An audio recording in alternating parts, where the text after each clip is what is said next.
Kalian pernah lihat uang 1.100.000.000 ditumpuk enggak? Itu sekitar 1 meteran. Berarti uang 2 miliar aja itu udah lebih tinggi dari kebanyakan kalian yang nonton video ini. Terus, orang terkaya di Indonesia, Budi Hartono, itu estimasi kekayaannya sekitar 400 triliun. Berarti uangnya si Budi Hartono ini kalau ditumpuk jadi satu, kita dapat 400.000 meter atau 400 kilometer. Tinggi banget ya. Terus ada kamu. Mungkin sekarang kamu kerja. Kerja yang kamu dapat setelah berkuliah S1 selama 4 tahun atau lebih. Mungkin juga kamu sekarang nggak punya banyak tabungan.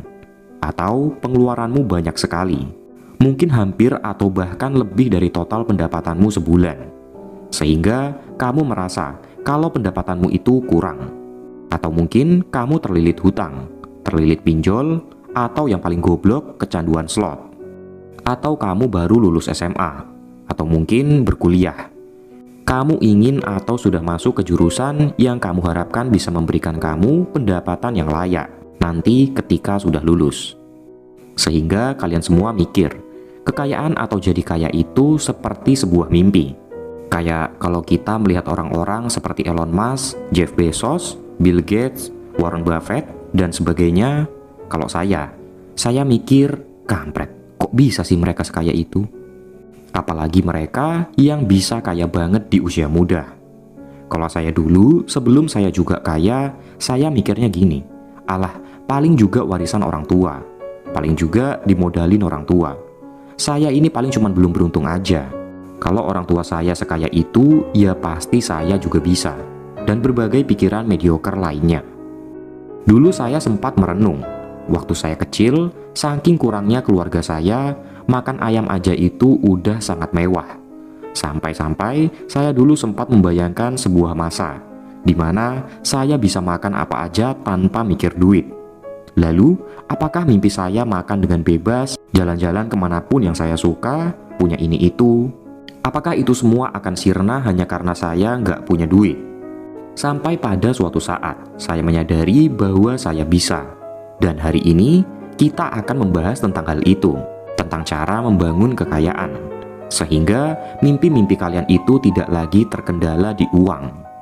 Harapan saya di akhir video ini, kalian bisa mendapatkan ilmu yang saya maksud. Sehingga kalian bisa membangun kekayaan yang tidak pernah kalian bayangkan sebelumnya. Oke, langsung aja. Pertama, kita harus memperbaiki dulu pemahaman kita terhadap uang. Kebanyakan dari kita itu, ketika kita memikirkan tentang uang, pikiran kita dipengaruhi oleh lingkungan dan tumbuh kembang kita. Kalau kalian kayak saya, yang berasal dari keluarga menengah ke bawah, maka cara cari uang seperti saham, konten, affiliate, bisnis, dan sebagainya, itu tidak akan menghasilkan. Dan sebaliknya, jika kalian tumbuh dan berkembang di keluarga yang kaya, hal atau ide atau pekerjaan seaneh apapun pasti di mata kalian bisa menghasilkan. Nah, ini sudut pandang orang-orang yang terlahir kaya ya. Jadi, tugas kalian itu merubah pandangan kalian sebelumnya, menjadi pandangan orang-orang yang terlahir kaya. Kalau kalian bilang, Pak, nggak mungkin saya jadi kaya. Pasti saya akan kalah saing sama mereka yang dari keluarga udah kaya. Jawaban saya, nggak juga. Jadi menurut saya, 68% orang di dunia ini yang kekayaannya di atas 30 juta dolar, itu mereka bisa kaya karena diri mereka sendiri, atau self-made. Contohnya Warren Buffett, Oprah Winfrey, Jeff Bezos, dan sebagainya. Bahkan orang terkaya di dunia saat ini, Elon Musk, itu dia self-made. Dia kaya karena dirinya sendiri. Satu hal yang membedakan kita semua dengan orang-orang tadi adalah cara pandang mereka. Kita yang terlahir miskin atau biasa-biasa saja ini, kita mikirnya cara dapat uang itu dari bekerja. Kerja lalu dapat gaji. Dan ini salah kalau kita mau jadi kaya. Sekarang kita breakdown. Perhitungan gaji itu gimana sih? Standarnya, teman saya yang punya perusahaan pun menggaji karyawan berdasarkan waktu. Jadi, ya di luar detail-detail aturan dari pemerintah. Semakin tingginya gaji karyawan dia, dihitung dari semakin lama dan semakin banyak dia bekerja. Untuk mengefektifkan perhitungan, teman saya gaji karyawannya per jam. Itu dikisar paling sedikit 30.000 per jam, sampai kalau nggak salah ya 150.000 per jam. Rata-rata jam kerjanya itu sekitar 30-an sampai 40-an jam per minggu di luar lembur. Kita hitung aja, simple. Gaji per bulannya di luar THR dan bonus-bonus lainnya 30.000 dikalikan 40 jam. Ya terus dikalikan 4. Itu berarti 4.800.000 per bulan. Nah, dengan gaji segitu, karyawan teman saya kalau mau ngumpulin duit 1 miliar, itu dia harus kerja sekitar 17 tahun. Itu pun kalau dia nggak makan, nggak beli baju, nggak memenuhi kebutuhan keluarganya, dan sebagainya. Dan itu dia harus kehilangan banyak sekali waktu untuk bekerja. Kalau kalian yang hatinya busuk bakal bilang, ya udah pak, minta aja temenmu naikin gajinya. Jawabannya nggak bisa. Pertama, jelas itu tidak sehat untuk keuangan perusahaan dia. Kedua, teman saya pasti bakal dapat banyak protes dari kompetitor-kompetitor karena dia merusak struktur gaji, dan itu akan menimbulkan banyak masalah di kemudian hari. Ya simpelnya, kalau di dunia bola, itu kayak Manchester City, PSG, dan yang terbaru Arab Saudi. Mereka memberikan gaji yang sangat fantastis kepada pemainnya, sehingga menuai kritik dan kecaman dari banyak sekali klub bola lainnya. Jadi yang kalian mungkin nggak tahu ya, kalau kalian bekerja dan digaji, gaji kalian itu perhitungannya berasal dari seberapa berharganya kalian di mata perusahaan dan di mata market. Contohnya, mungkin menurut kalian itu main bola biasa aja, tapi di market sepak bola, skill itu sangat berharga. Dan maka dari itu, para pemain sepak bola itu gajinya gede-gede, karena mereka bernilai di mata market sepak bola. Jadi bukan tentang seberapa keras kalian bekerja, tetapi seberapa bernilai kalian di mata perusahaan dan di mata market. Contohnya ya, jujur, saya sedikit nggak tega ngomong kayak gini. Tapi berhubung identitas saya juga samar, jadi saya gas aja. Contohnya office boy. Office boy itu kalau kerja capek banget. Dia nyapu, dia ngepel, dia bersih-bersih, dia angkat galon, dia disuruh-suruh seharian. Dan itu pun juga kadang dia diperlakukan dengan buruk oleh karyawan lain. Meski kerjanya berat, dia salah satu yang memiliki gaji terendah di perusahaan. Padahal yang lainnya cuma duduk-duduk aja di belakang meja. Kenapa?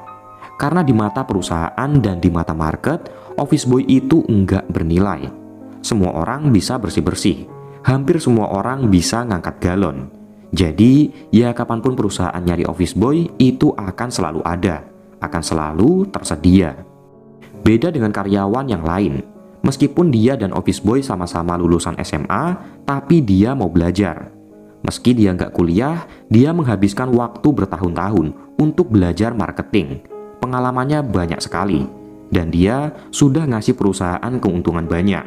Dan itu yang menjadikan dia bernilai di mata perusahaan. Jadi nggak masalah menggaji dia dengan mahal. Nah, kalau kalian mau digaji mahal, kalian harus bisa meningkatkan value kalian di mata perusahaan dan di mata market. Oke, lanjut ya. Lalu, apa yang membuat orang-orang seperti Elon Musk dan Jeff Bezos itu bisa kaya sekali?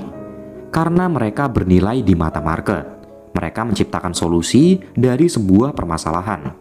Seperti yang sudah saya jelaskan di konten saya sebelumnya, cara paling simpel untuk cari ide bisnis yaitu dengan menemukan masalah, lalu mencari solusinya. Kalau kalian bisa menemukan solusi dari permasalahan yang bernilai jutaan, maka kalian akan jadi jutawan.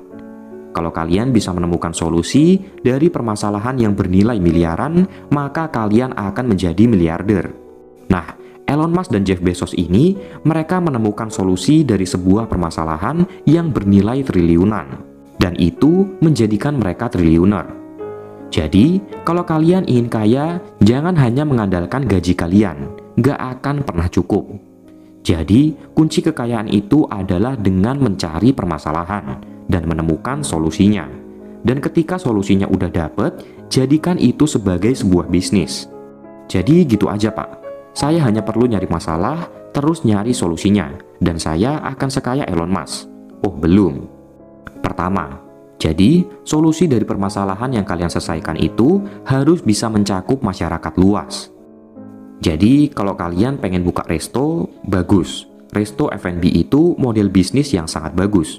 Tapi itu tidak menjangkau masyarakat luas, karena yang beli paling ya cuman orang-orang di sekitar restomu aja.